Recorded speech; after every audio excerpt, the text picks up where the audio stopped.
आज की क्लास में हम लोग पढ़ेंगे गॉस की प्रमेय का अनुप्रयोग नंबर 3। गॉस का प्रमेय का अनुप्रयोग नंबर 2 और नंबर 1 हम इसके पिछले वीडियो में पढ़ चुके हैं। डिस्क्रिप्शन में आपको उसका लिंक मिल जाएगा, आप देखना चाहें तो उसे देख सकते हैं। ठीक है, ये आपको बेटर तरीके से तभी समझ में आएगा जब आप गॉस के थ्योरम से पूरा पढ़ेंगे। पहले गॉस का थ्योरम समझेंगे, इसके बाद अनुप्रयोग पे आएंगे, तभी आपको पूरी तरह से समझ में आ सकता है। ठीक है, तो चलिए आज की क्लास में चलते हैं। तीसरा अनुप्रयोग हमारा क्या कहता है, हम हेडिंग से इसे भी सॉल्व करने की कोशिश करेंगे। कहा जा रहा आवेशित चालक, आवेशित मतलब समझ में आता है कि जिसको चार्ज दिया गया है। चालक का मतलब भी समझ में आ रहा है जिसमें चालक आवेश जो होता है एक स्थान से दूसरे स्थान पर चल सकता है। के ठीक बाहर, यानी कोई चालक है उसके तुरंत बाहर की बात की जा रही है, वहां पर वैद्युत क्षेत्र की तीव्रता हमें ज्ञात करनी है। ठीक है, तो वैद्युत क्षेत्र की तीव्रता हम कैसे ज्ञात कर सकते हैं। ठीक है, देखते हैं कैसे होगा। मान लेते हैं एक आवेशित चालक है, यहां पर मैं चित्र बना रहा हूं। एक चालक मैंने मान लिया और ये आवेशित है। ठीक है, तो और मान लेते हैं ये अनंत विस्तार का, यानी बहुत इसकी ज़्यादा लंबाई बहुत ज़्यादा है। ठीक है, इसमें इसको मैं ऐसे भर सकता हूँ, इसे फिल कर सकता हूँ, इसे पूरा फिल करना है। तो मान लेते हैं ये हमारे पास कोई चालक है। ठीक, अब हेडिंग में क्या कह रहा, आवेशित शब्द का प्रयोग किया गया है। क्या आवेशित मतलब इसे आवेश दिया गया है। तो मान लेते हैं इस चालक को धनावेश दिया जाता है। जब इस चालक को धन आवेश दिया जाता है तो वो धन आवेश इसके दोनों पृष्ठों पर एक समान रूप से वितरित हो जाता है। इसके दोनों पृष्ठों पर, क्योंकि दो पृष्ठ बन रहे हैं ना, दोनों पृष्ठों पर एक समान रूप से यह आवेश क्या होता है, वितरित हो जाता है। ठीक, अब ये चालक कुछ इस प्रकार से व्यवहार करता है जैसे एक समतल चादर बन गया हो। कैसा मतलब, इसमें दो समतल चादर बन रहा हो, एक नंबर इधर मान लेते हैं, इसे नंबर 2 मान लेते हैं।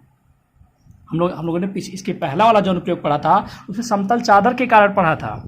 तो ये भी हमारा एक समतल चादर की तरह हो सकता है, माना जा सकता है कि मान लेते हैं ये जो इस साइड में हमारा जो धनावेश है वो एक समतल चादर की तरह व्यवहार करेगा, और इस साइड में जो हमारा है एक पृष्ठ बनेगा वो भी हमारा समतल चादर की तरह व्यवहार करेगा।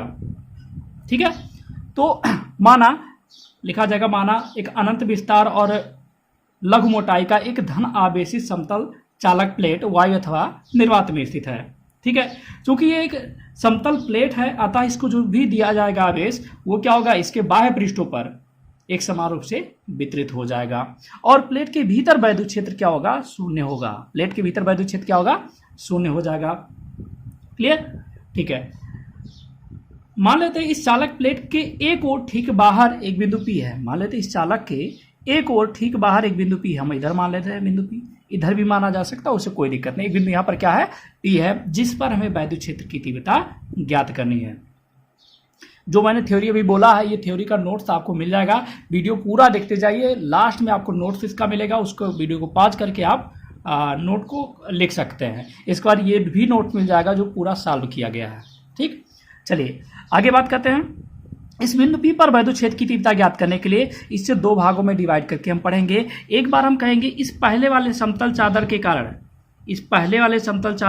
बिंदु P पर वैद्युत क्षेत्र, और एक बार ज्ञात करेंगे दूसरे वाले समतल चादर के कारण बिंदु P पर वैद्युत क्षेत्र। ठीक है, तो हम लिखेंगे समतल चादर, यहां पर हमें ढेर सारी थ्योरी लिखनी है और नोट्स आपको लास्ट में मिलेगा। समतल चादर एक के कारण बिंदु P पर वैद्युत क्षेत्र की तीव्रता। आप लोग अगर एनसीईआरटी की बुक दिखाएंगे तो एनसीईआरटी की बुक में ये आपको नहीं मिलेगा, क्योंकि एक प्रकार से देखा जाए दूसरे वाले अनुप्रयोग का ही ये पार्ट है एक। ठीक है, तो वैद्युत क्षेत्र की तीव्रता E1 बराबर क्या होगा, तो हम लोगों ने पढ़ा था किसी भी समतल चादर के कारण किसी बिंदु पर वैद्युत क्षेत्र की तीव्रता, तो E बराबर स्मॉल सिग्मा अपान 2 एप्सिलॉन 0। तो ये भी एक समतल चादर है, ये हमारा हो जाएगा। ठीक है, E1 की दिशा की भी बात कर लेते हैं, यानी बिंदु P पर जो वैद्युत क्षेत्र की तीव्रता की दिशा होगी वो किधर होगी, तो ये भी प्लस है, और जिस बिंदु पर हमें ज्ञात करना होता है वहां भी पॉजिटिव ही माना जाता है, धनावेश ही माना जाता है। तो ये प्रतिकर्षित करेगा, यानी E1 की दिशा ये हो गई। क्लियर? चलिए अब ऐसे कहेंगे समतल चादर दो के कारण P पर वैद्युत क्षेत्र की तीव्रता, इसे हम E2 मान लेते हैं। E2 बराबर क्या होगा? ये भी उतना ही होगा। और आपको याद होगा पिछले वीडियो में बताया था कि इसमें दूरी नहीं रहता है। जब दूरी नहीं दिया गया तो दूरी का कोई मायने नहीं रखता। इस सूत्र में ही दूरी कहीं नहीं है। इसकी दिशा की बात कर लेते हैं। तो देखिए इस चादर के कार्य ज्ञात करना चाहते हैं, ये क्या है? धन आवेशित है। कहाँ ज्ञात करना चाहते हैं? P पर ज्ञात करना चाहते हैं। यहाँ भी क्या है? धन परीक्षण आवेश है। तो एक धन आवेश एक दूसरे धन आवेश को क्या करता है? प्रतिकर्षित करता है। क्या करता है? प्रतिकर्षित करता है। तो E2 की दिशा भी ये हो गई। ठीक, अब हम बिंदु P पर देख रहे हैं दो वैद्युत क्षेत्र कार्य कर रहा। जैसे हमने आपको पहले भी बताया था कि अगर ये हमारे पास पेन है, इस पेन पर दो बल कार्य कर रहे हैं, इधर की तरफ और इधर की तरफ, दो बल ऐसे खींच रहे हैं एक दूसरे को, तो क्या होगा?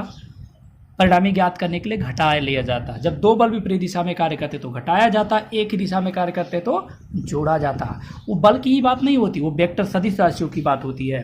तो आपको दिख रहा होगा यहाँ क्या है? सदिश राशियाँ हैं। तो यानी कि बिंदु P पर, अतः बिंदु P पर परिणामी मतलब कुल कह सकते हैं, परिणामी वैद्युत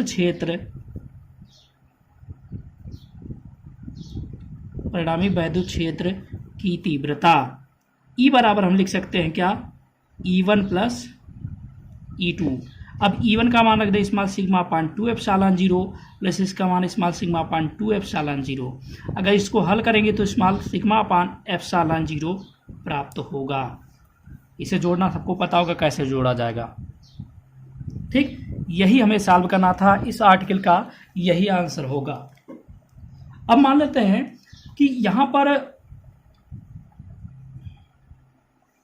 चलो ठीक है, इसके आगे इसमें हम कुछ नहीं बता रहे। नोट्स आपको इसके जस्ट बाद मिल रहा है, नोट्स आप देख लीजिए, कॉपी बनाते रहिए। और हाँ, एक बहुत ही इंपॉर्टेंट टॉपिक पे चर्चा करनी है। चलिए ठीक है, लेकिन बाद में करेंगे।